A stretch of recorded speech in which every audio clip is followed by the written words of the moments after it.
না প্ল্যানিং আমি কিছু বলবো না, ক্যাপশন বলবো। আচ্ছা ক্যাপশন বলবো। আচ্ছা দাদারা কেউ মেয়েরাই বলবে প্ল্যানিংটা কি আছে। আচ্ছা আমরা কি যাই কারা কারা একটু এগিয়ে এসে আমাদের আমি বাইরে বলে দিই দৈনন্দিন জীবনে তোমরা কি প্রবলেম ফেস করছো?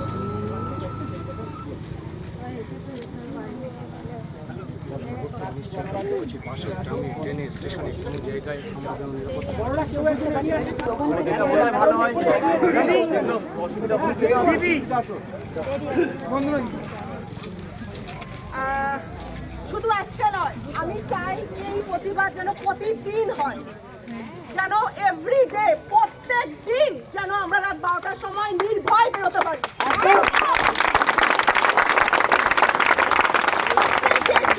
আজকে যে উদ্বেগ সবার মধ্যে, এটা যেন রোজ আমরা মেয়েদের মধ্যে দেখতে পাই। যেন কোনো পুরুষ মানুষ যদি বলে না বার হয় না, তাকে ঘাট ধাক্কা দিয়ে বের করে দেওয়া উচিত। এইভাবে সবাই মনে জোর নিয়ে, বুকের সাহস নিয়ে সামনে এগিয়ে আসবে, প্রত্যেকের পাশে দাঁড়াবে। শুধু এইটাই চাই আর কিছু। আজকে যে সাহস নিয়ে আপনারা বেরিয়েছেন, এভরিডে কাল পরশু এক বছর পর এই সাহস নিয়েই আমি চাই সবাই বার হবে। যেন কোনো মনে ভয় না থাকে যে বার হবো কি হবে। রাস্তায় কুকুর ছাগল শিয়াল থাকবেই, কিন্তু তাদেরকে ভয় পেলে চলবে না।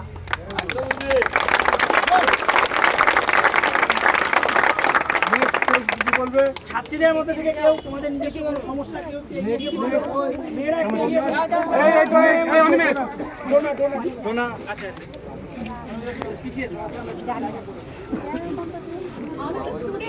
তাই আমি স্টুডেন্টদের নিয়ে তো বলছি, তার সাথে আমি আমার প্রত্যেক মা বোন সবাইকে নিয়েই বলছি।